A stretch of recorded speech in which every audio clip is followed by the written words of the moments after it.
Ele era um tubarão monstruoso. 50 toneladas de pura ameaça. O grande tubarão branco era pequeno perto dele. E novas revelações mostram que os mares eram o lar desse verdadeiro monstro marinho chamado megalodonte.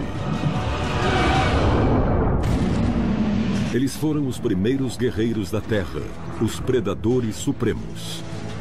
Novas descobertas e técnicas forenses descortinam a arte pré-histórica da guerra. Em Luta Jurássica. Assassinos das Profundezas. Volte 15 milhões de anos no tempo. Estamos em plena era miocênica. A Terra é abalada por grandes eventos tectônicos. As cordilheiras do Himalaia, dos Andes e as montanhas rochosas irrompem do chão. O clima global se modifica, causando transformações dramáticas no planeta.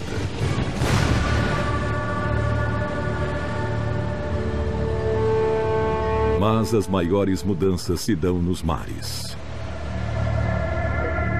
Poderosas correntes oceânicas trazem nutrientes do fundo do Oceano Pacífico, criando um exuberante ecossistema. Milhões de novas formas de vida despontam. Mamíferos que antes habitavam a Terra, agora se adaptam à vida no mar e desenvolvem barbatanas para aproveitar a nova fonte de alimentos. Mas esse mar não é tão sereno quanto parece. A 150 metros da superfície, um gigante ronda as profundezas do mar. E uma nova descoberta volta a lhe dar vida pela primeira vez.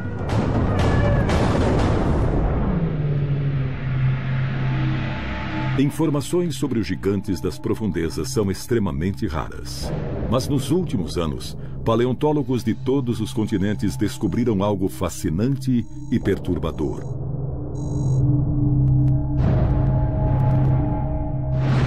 Milhares de ossos de baleia, encontrados em todos os cantos do planeta, de diferentes espécies e tamanhos. Todos os ossos tinham uma característica em comum: cortes profundos causados por uma força tremenda. Nos últimos séculos, milhares de ossos pré-históricos de baleia com cortes profundos foram encontrados.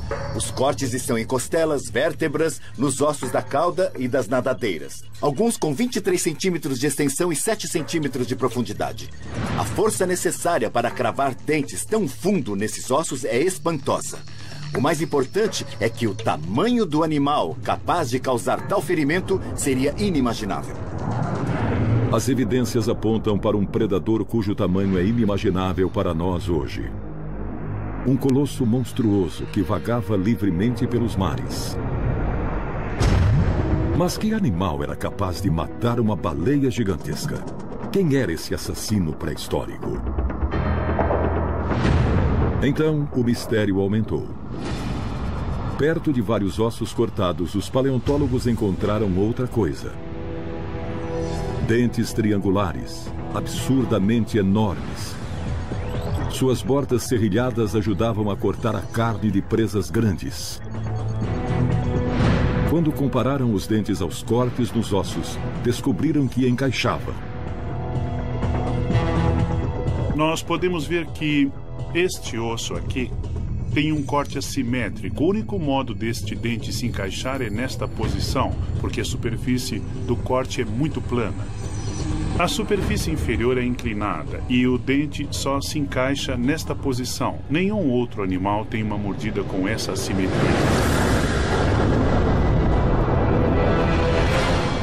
Os dentes pertenciam a um tubarão gigantesco, o megalodonte.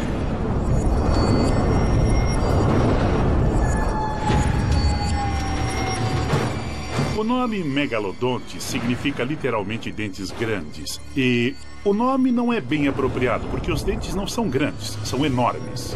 Este é um dente de megalodonte. Parece com o dente de um grande tubarão branco moderno. As bordas são serrilhadas como uma faca para cortar carne. O megalodonte podia chegar a mais de 15 metros de comprimento. o tamanho de um avião jumbo.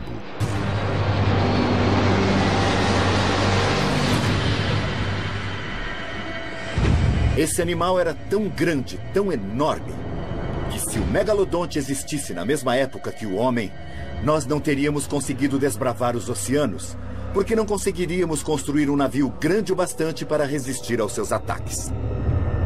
Quando estudavam os dentes serrilhados do tubarão gigante, os cientistas descobriram que sua mordida tinha força de 20 toneladas.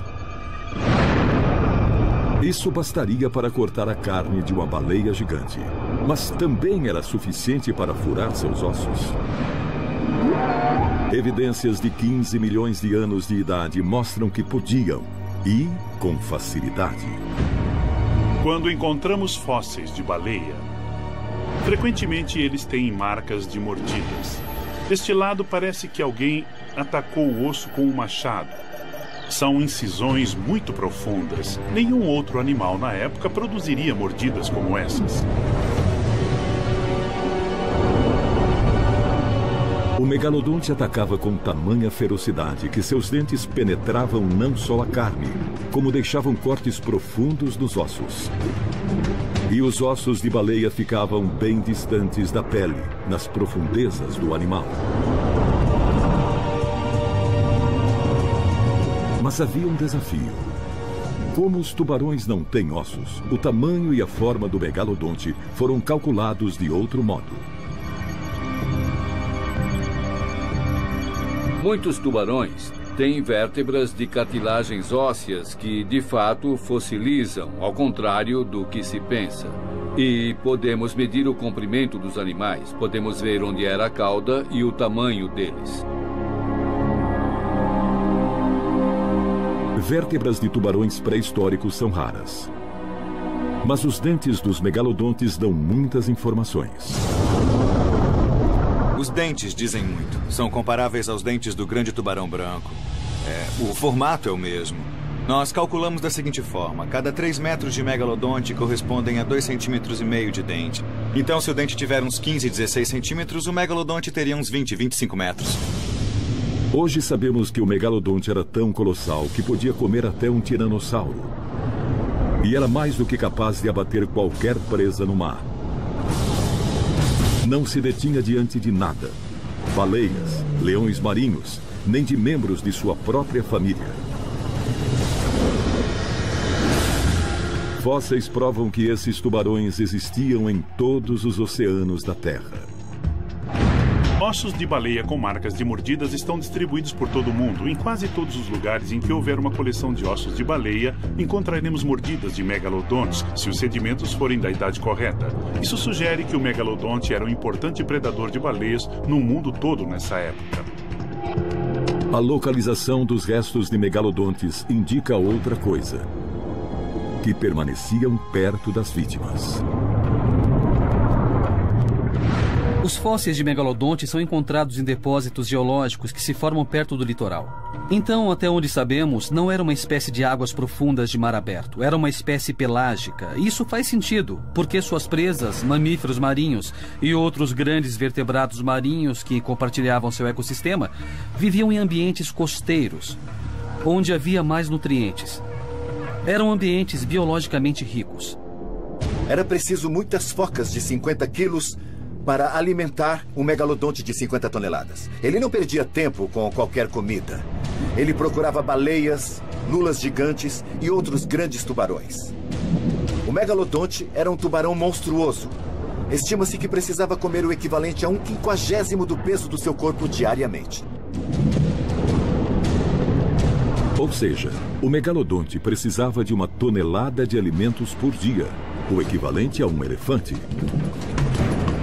Para isso, usava técnicas de caça aperfeiçoadas ao longo de milhões de anos. E essas técnicas ainda são usadas pelos grandes tubarões brancos hoje.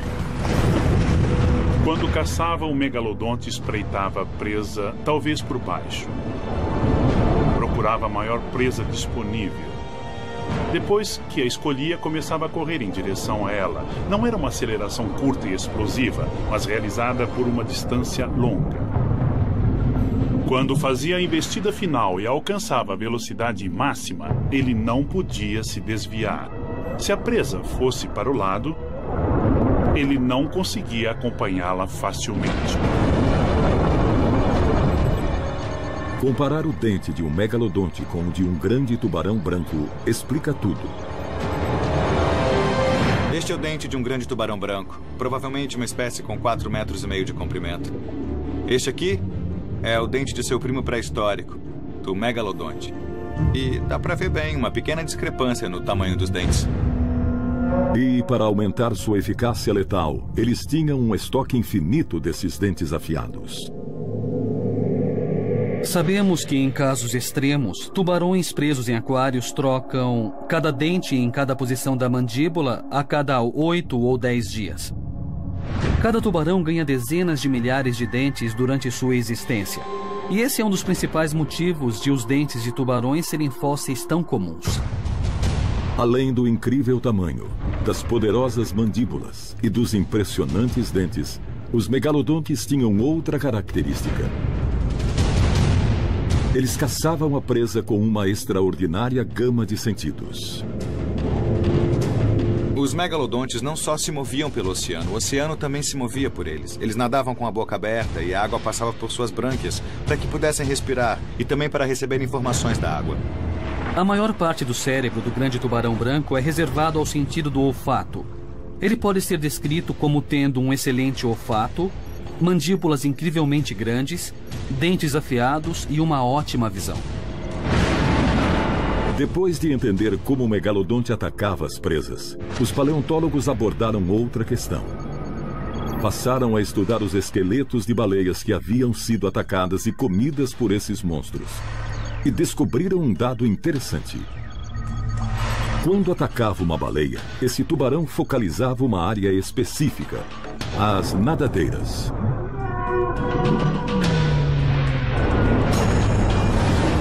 Nos fósseis de baleia do tempo em que o megalodonte existia, cerca de 2/3 dos ossos com marcas de mordida são na região dos ombros. E pensando bem, isso faz muito sentido, porque quando a baleia era atacada e tentava escapar, virava em torno do seu centro de massa. Ou seja, a região dos ombros. Ao tentar escapar, a baleia move esta parte do corpo o mínimo. Com o tamanho de um Boeing 727, avançados métodos de caça e armado até os dentes, o megalodonte não tinha paralelos nos mares pré-históricos. Era o que acreditavam os paleontólogos, mas estavam errados. Em 1992, uma nova descoberta no Japão revelou um segundo colossal monstro marinho que antes a ciência desconhecia.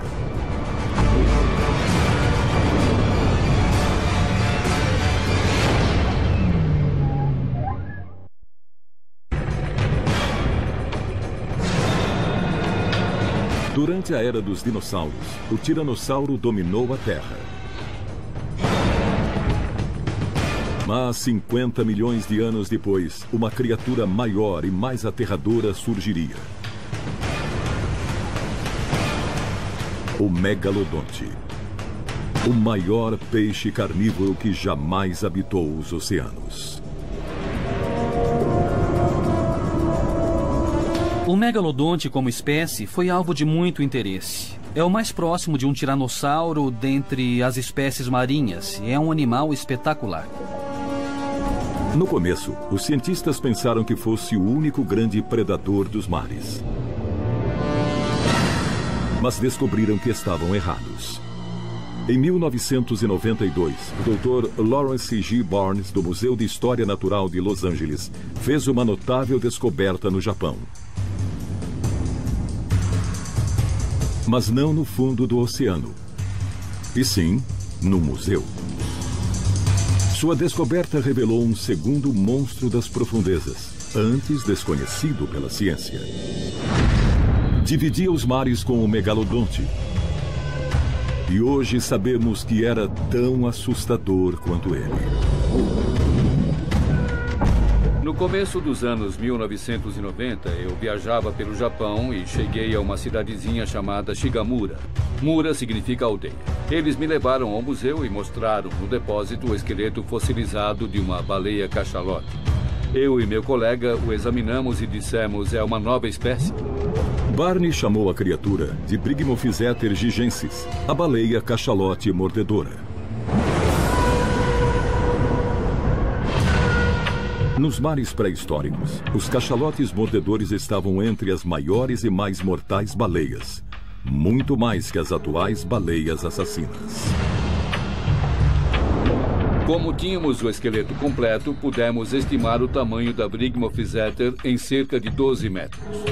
Em comparação com as baleias modernas, é um tamanho médio. Não é muito grande, mas na época estava entre as maiores baleias do mundo. Quando estudaram o DNA da baleia, os paleontólogos encontraram algo surpreendente. As baleias eram parentes próximas de animais de casco, em particular os porcos e os hipopótamos. A origem evolucionária das baleias há 55 milhões de anos e os animais terrestres dos quais elas são parentes têm sido alvo de muito interesse nos últimos anos. E as evidências paleontológicas, os fósseis e o DNA de baleias vivas e outros animais hoje indicam que as baleias são parentes próximas de mamíferos de casco. Encontramos patas traseiras de baleias que andavam. Essa pata traseira tinha uma dupla tróclea astragaliana. O astrágalo é um osso do tornozelo que tem uma superfície curva superior e inferior que confere um andar flexível. Permite que uma gazela pule uma cerca. E essas baleias primitivas que andavam tinham esse tipo de pata. Nenhum outro mamífero tem essa pata traseira. Mas, diferentemente do megatubarão, o cachalote mordedor vivia em famílias. As baleias, em geral, são animais sociais e os cachalotes também vivem em grupos pequenos. E supomos que durante o Mioceno havia pequenos bandos de cachalotes. E podemos também supor que, quando atacadas, tentavam defender umas às outras. Há grandes vantagens em caçar em grupo, porque grupos podem fazer coisas que indivíduos, na verdade, não conseguem. Podem cercar a presa, podem atacar de vários lados. Acho que quando podiam, elas certamente caçavam em bando. Caçar juntas em bandos coesos permitia que os cachalotes tivessem mais sucesso. Mas se separar do grupo podia significar derrota contra os rivais. Vivendo em grupo e sendo imensas, elas eram mais letais. Mas o nome cachalote mordedor indica a verdadeira fonte de força desse animal: seus dentes. O que torna a Brigmophyseter uma baleia tão incrível é que ela tem dentes superiores e inferiores. Ao todo, ela tem 44 dentes. Mas não são dentes de uma baleia gentil e amável. São do mesmo tamanho que os dentes do tiranossauro. Os dentes são grandes. Não são tão serrilhados como os dos megalodontes ou outros grandes tubarões, mas são grandes e pontudos. Os dentes se encaixam. De fato, este dente de uma baleia cachalote mostra onde o dente oposto se encaixou aqui, encostando na coroa. E isso é típico desses dentes fossilizados. E tem uma mancha na frente e atrás, no local onde o dente oposto se encaixou nele. A raiz do dente está profundamente ancorada na mandíbula inferior e a coroa é vertical. Com isso, o dente não consegue se deslocar. Está ancorado no osso e a mandíbula tem esta largura. Esses dentes fortes, curvos e profundamente enraizados eram ideais para caçar várias espécies aquáticas. Sendo assim, a baleia mordedora competia diretamente com o megalodonte. Acho que era um grande predador, era um animal muito carnívoro e podia caçar e comer o que quisesse. O cachalote mordedor japonês foi encontrado em depósitos onde também havia golfinhos, outras baleias e leões marinhos muito primitivos. Todos podem ter sido parte de sua dieta. Provavelmente também comia peixes, lulas, tubarões e outros tipos de mamíferos pequenos. Sua dieta devia ser muito variada. Diferentemente do cachalote moderno, o do fóssil tinha dentes grandes e funcionais nas mandíbulas superiores e inferiores. Esses dentes eram especialmente adaptados para segurar presas com escamas escorregadias. E para encontrar presas, não importava as condições da água. A baleia mordedora empregava algo exclusivo das baleias cachalotes: o sonar. Elas desenvolveram um sonar de localização muito aguçado associado ao cérebro, que é algo exclusivo das baleias com dentes, e o sonar do cachalote é muito desenvolvido. O sonar funciona assim: o animal emite um som e as ondas sonoras se afastam do crânio. Quando atingem alguma coisa, as ondas sonoras voltam para o animal e receptores no cérebro formam a imagem do que está à frente. Onde está, em que direção está indo e qual o seu tamanho. O sonar funciona como olhos na escuridão. A vantagem do sonar é que supera as condições de má visibilidade à noite em águas turvas. Então é muito útil porque em águas próximas ao litoral há muitos sedimentos agitados por ondas. E as águas são mais turvas do que um pouco mais longe da costa. Era uma vantagem nessas situações. Mas o sonar não servia apenas para encontrar alimento e ver no escuro. Era uma arma capaz de matar. O sonar geralmente é usado para localizar presas nas partes profundas e escuras do oceano. Mas as baleias podiam concentrar o sonar num raio muito mais denso. E o usavam como um ariete contra algumas presas e alguns predadores. O som se desloca mais rápido e mais longe debaixo d'água do que na superfície. Então, se estiver em algum lugar e uma dinamite explodir a 3 metros de distância de onde você está, você morrerá só por causa da onda de choque. Agora, multiplique isso por 10 e você não só morrerá, como será desintegrado. Mas a Brigmophyseter tinha um ponto fraco. Ao contrário do megalodonte, não conseguia recuperar os dentes que perdia. No entanto, ela tinha outra arma à sua disposição. Podia usar a cabeça como um poderoso ariete. Bater no tubarão era útil, não lhe causava muitos danos, a não ser que batesse nas brânquias ou nos olhos, ou algo assim. Mas o mais importante é que era uma distração. Porque um predador, ao atacar, precisa se concentrar na presa e não pode se distrair. Qualquer coisa que o distraia da tarefa de atacar um indivíduo ou consumir um indivíduo poderia impedi-lo de ter sucesso. Lideradas por um macho dominante, as Brigmophyseters andavam em grupos de 6 ou 7 membros e defendiam umas às outras. Algo que esperávamos certamente acontecia. As baleias defendiam os membros da família contra não só tubarões, mas outros grandes vertebrados marinhos, como outros tipos de baleias. Eram baleias predadoras e assassinas. Mas como os investigadores conseguem entender o comportamento dos megalodontes e dos cachalotes mordedores, criaturas que viveram há 15 milhões de anos? Como o instinto animal não muda ao longo das gerações, eles estudam os parentes modernos desses animais.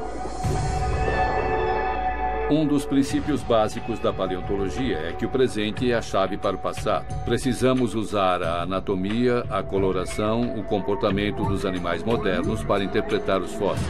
Se não o fizermos, não teremos nenhuma base. Então, é por isso que se faz ótimas reconstruções de animais atualmente.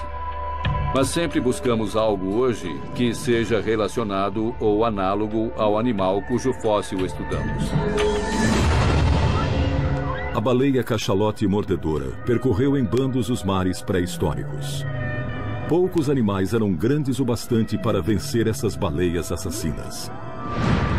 Mas milhares de ossos mordidos de baleia encontrados no mundo todo provam que um peixe se alimentava delas: o megalodonte. As baleias cachalote formam unidades familiares para se proteger e nutrir seus filhotes. Os grandes tubarões brancos se relacionam apenas durante o acasalamento e chegam a comer os filhotes. Agora, novos avanços na ciência forense revelarão como comportamentos tão opostos interagiam nos mares pré-históricos. O megalodonte foi o maior dos tubarões a habitar os oceanos. Suas mandíbulas eram feitas de cartilagem, não de osso, o que lhes dava uma extraordinária flexibilidade sem sacrificar sua força. De fato, um estudo recente realizado em Sydney, Austrália, revelou que o megalodonte tinha a mordida mais forte de todos os animais na história do planeta, capaz de esmagar um caminhão com facilidade. Imagine como seria ver esses dois monstros das profundezas se encontrando de frente em uma batalha até a morte. Seria uma cena aterradora jamais imaginada. Bom, não temos como saber tudo o que podia ocorrer, mas podemos propor um cenário realista, com base no comportamento de seus parentes modernos. O megalodonte era um tubarão branco gigantesco, então podemos ter certeza de que se comportava da mesma forma. O Brigmophyseter era um cachalote feroz, com dentes perigosos. Então, podemos pensar nos cachalotes modernos e acrescentar mais dentes e a ferocidade. Aí teremos uma boa ideia de como essa baleia era. Então juntamos os dois e saímos do caminho. Quando vemos uma recriação dessas batalhas, mesmo que não seja a única possível, está baseada nos fatos que temos disponíveis.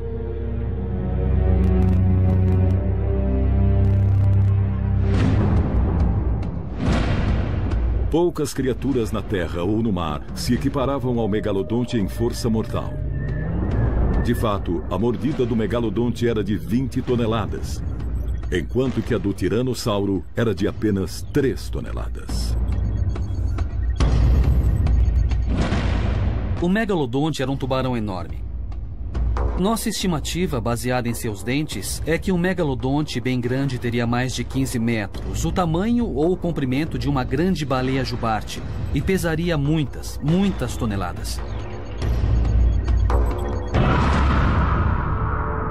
A baleia cachalote mordedora era movida pelo movimento ascendente e descendente de sua cauda, que lhe permitia alcançar velocidades de 40 km por hora. O megalodonte movia a cauda de um lado para outro para impelir seu enorme corpo, mas seu colossal tamanho limitava a velocidade a 24 km por hora. Os tubarões e as baleias são totalmente diferentes. O corpo da baleia é sustentado por um esqueleto ósseo, enquanto o do tubarão é feito de cartilagem. O tubarão pode virar e manobrar com muito mais facilidade, porque não tem a limitação da baleia com o seu esqueleto ósseo. Então o tubarão é bem mais ágil. Quanto à velocidade, a baleia, sendo um pouco menor, tinha menos massa e podia ser bem mais veloz.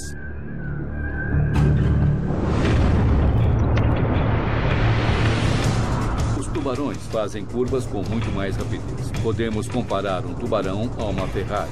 A baleia se parece mais com um navio petroleiro. A baleia demora muito mais para fazer curvas e não as faz tão fechadas. Mas o tubarão pode torcer o corpo rapidamente e se mover mais velozmente pela água. Poucas criaturas nos mares pré-históricos tinham armas tão grandes como a baleia cachalote mordedora e o tubarão megalodonte.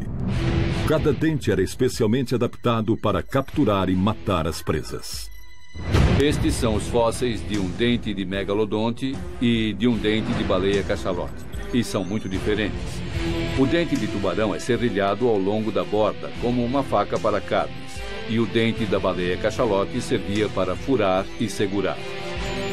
Os dentes dizem muito sobre como os animais os usavam. A baleia os usava para agarrar e segurar a presa. Mas o que o tubarão fazia era totalmente diferente. Ele rasgava e arrancava grandes pedaços da carne da vítima.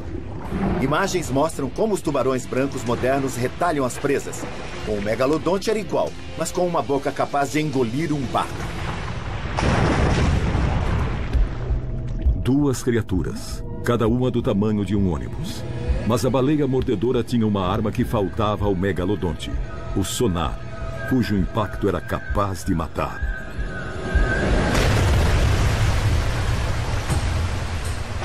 O fato de as baleias terem sonar e o usarem para detectar alimentos faz uma grande diferença.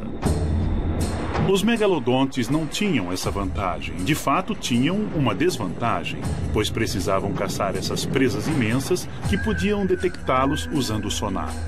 Répteis gigantes, como o ictiossauro, que parecia um imenso golfinho, e o plesiosauro, semelhante a uma gigantesca tartaruga de pescoço comprido, outrora dominaram os mares e influenciaram a evolução do megalodonte. Criaturas marinhas evoluíram de modo a viver e caçar em grupos porque dividiam o ambiente com predadores bem maiores. Criaturas gigantes marinhas não são novidade. Durante o período Jurássico e Cretáceo, imensos répteis cumpriram o mesmo papel que o megalodonte em sua época.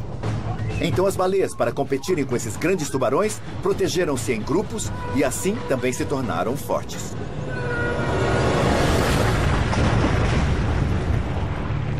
Agora, estudando o comportamento dos descendentes dessas feras pré-históricas, os cientistas conseguiram descobrir novos e fascinantes detalhes sobre como elas dominaram os mares há mais de 15 milhões de anos.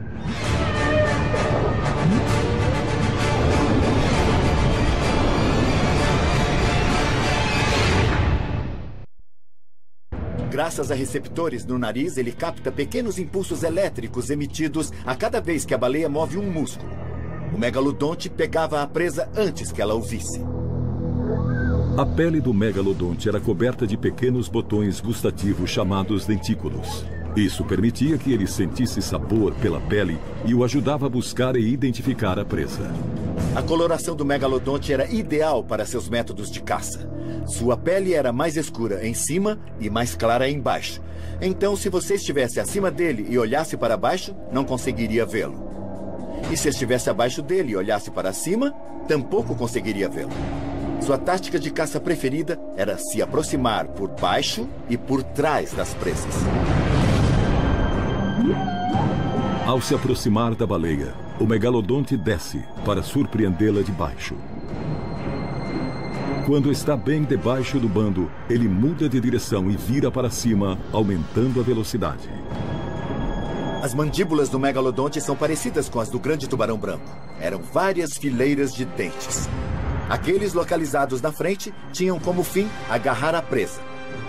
Os dentes de trás eram bem mais afiados e adequados para cortar. Com súbita fúria, o megalodonte ataca. Quando abria a boca, as mandíbulas se projetavam para fora e os dentes serrilhados de cima e de baixo agiam como um grande fatiador de carne. Virando os olhos para trás e cobrindo-os com uma membrana protetora, o megalodonte se aproxima sem correr o risco de ferir os olhos.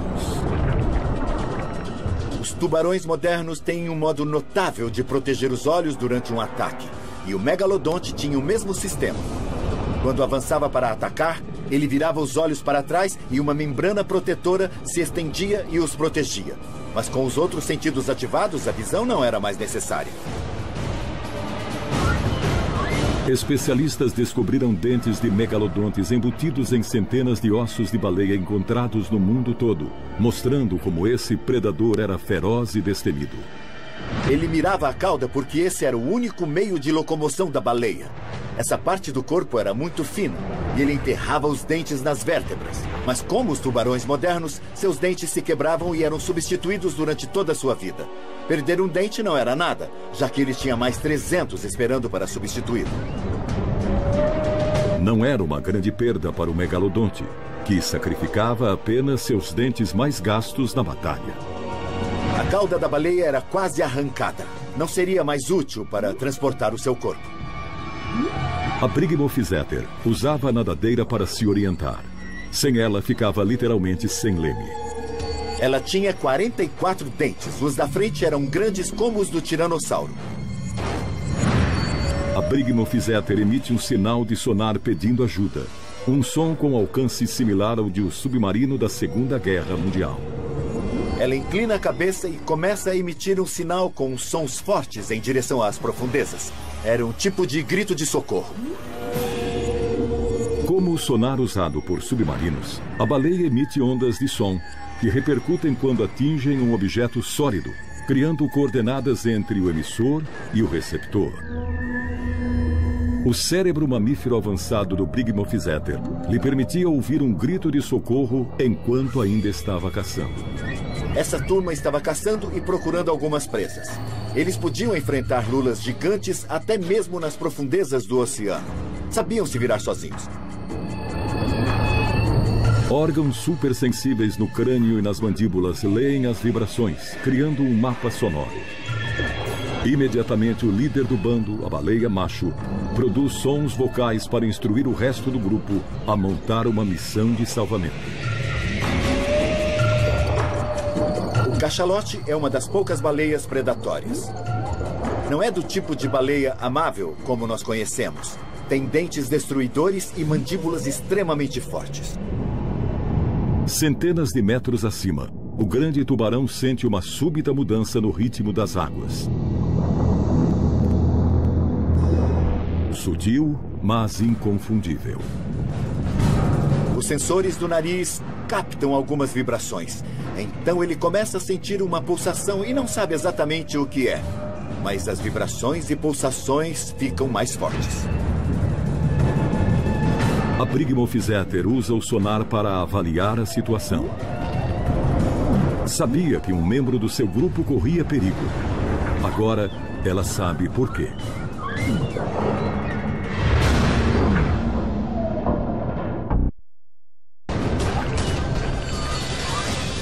Como os grandes tubarões brancos modernos, o megalodonte atacava com o fim de ferir a presa mortalmente, diminuindo as chances de se machucar numa longa briga. Oculto nas sombras, ele agora espera que sua presa sangre lentamente até a morte. Mas seus aguçados sentidos captam sinais de perigo. De repente, ele é atingido por um imenso aríete. A baleia cachalote o atinge bem no centro do corpo, fazendo assim o colossal megalodonte cair rolando pelo oceano. A mente primitiva do megalodonte é muito lenta para reagir à nova ameaça. Antes que ele possa se recuperar, uma segunda baleia emerge e, usando a sua cabeça enorme, atinge-o como um trem de carga. As Brigmophyseters fazem rápidas investidas contra o megalodonte na tentativa de expulsá-lo e evitar a continuação da batalha corpo a corpo. Ele sabe muito bem que não pode enfrentar um grupo de cachalotes enfurecidos. Precisa sair de lá o mais rápido possível. O megalodonte não precisa de ar e desce até onde as baleias não podem alcançá-lo. As baleias começam a nadar em círculos, procurando o megalodonte. Elas querem se vingar daquele animal que feriu um membro do seu bando. As Brigmophyseters usam o sonar para localizar o tubarão. A escuridão da água não as atrapalha, mas atingir um alvo móvel é um desafio. As baleias usam o sonar para localizar presas nas partes escuras do oceano. Mas como as atuais baleias assassinas e os golfinhos também usam o sonar como uma arma. Estreitando o raio, conseguem atordoar e às vezes matar presas menores. As baleias cachalotes mordedoras dirigem o raio para o tubarão e assim interferem em todos os seus órgãos sensores. O som viaja 4,5 vezes mais rápido na água do que na terra. A Brigmophyseter tem sorte, atinge o megalodonte e o raio súbito e penetrante tem a força de um tsunami. O megalodonte mais uma vez é vítima de seu cérebro menos avançado. Atordoado pelo golpe, ele é incapaz de reagir. As baleias cachalotes agora preparam sua arma mais mortal, dentes imensos. Sozinhas, essas baleias não são ameaça para o colossal megalodonte, mas atacando em bando, elas são mortais, como piranhas gigantes, e podem fazer o tubarão em pedaços. As espertas Brigmophyseters concluem que o perigo passou e voltam para cuidar da baleia atacada. As baleias cachalotes cercam a baleia ferida e, para ajudá-la, chegam a entrar debaixo dela e levantá-la, até onde ela possa respirar. A Brigmophyseter está entrando em choque. É uma situação grave, como seria para qualquer mamífero. A baleia ferida jamais vai conseguir se recuperar de uma mordida tão enorme. Ela vai morrer lentamente. A Brigmophyseter entoa uma triste canção de despedida para suas companheiras. O megalodonte também ouve. O megalodonte não foi embora. Ele apenas se afastou um pouquinho. O seu olfato é tão aguçado que é capaz de localizar a baleia cachalote ferida a 5 quilômetros de distância. No momento em que a baleia morrer, seus parentes irão embora e o tubarão voltará para se alimentar da carcaça. O erro da baleia foi não mergulhar fundo para ficar com sua família. Ela pode até ser enorme, mas o megalodonte é um assassino de baleias. Por não ficar na segurança do bando, essa baleia pagou o preço máximo. O megalodonte triunfou. Mas com o tempo, mesmo esse monstro de 15 metros e 50 toneladas sucumbirá à lógica cruel da sobrevivência. Segundo os cientistas, sua situação se agravou com a chegada de um novo e feroz predador, que competiu pelo pouco alimento que restava. A orca, a baleia assassina, entrou em cena. Como elas caçavam em bandos, as orcas eram mais ágeis que o megalodonte na competição pelos alimentos restantes. Mas o gigantismo tem um preço. É ótimo enquanto há bastante alimento. Mas quando esse alimento começa a se esgotar, ser gigante é uma desvantagem. Hoje, os cientistas continuam em busca de evidências. E a história do megalodonte ainda não acabou de ser contada. De fato, a pergunta mais assustadora é: será que ele ainda ronda as profundezas do mar? Nem sequer sabemos se o Charcharodon megalodon está extinto. Ainda podem estar nas profundezas. Nós não exploramos nem 1% dos oceanos e sempre encontramos novas formas de vida. Eles ainda podem existir. Adoraria que os megalodontes ainda existissem, mas é muito improvável. Os dentes geralmente são encontrados em regiões costeiras, onde havia nutrientes abundantes e uma cadeia alimentícia muito complexa. Muitos imaginam que o megalodonte pode sobreviver nas profundezas, mas realmente não é do tipo de tubarão que se adapta ao fundo do mar. Eu não sei se o megalodonte ainda existe, ninguém sabe, mas eu sei que é errado dizer que não existe porque não o vemos. Os oceanos são vastos e continuam inexplorados. O megalodonte pode viver a 3 ou 5 quilômetros da superfície ou em abismos profundos. Os tubarões não precisam emergir e mostrar a barbatana como no filme Tubarão para provar para nós que eles existem. Eles continuam habitando os oceanos como há milhões e milhões de anos. Hoje, a maior parte das profundezas do mar continua inexplorada e desconhecida. Segundo os especialistas, 80% das espécies ainda não foram descobertas. Talvez o megalodonte esteja estrategicamente submerso em abismos escuros e profundos. Um guerreiro pré-histórico aguardando sua presa nos mares silenciosos.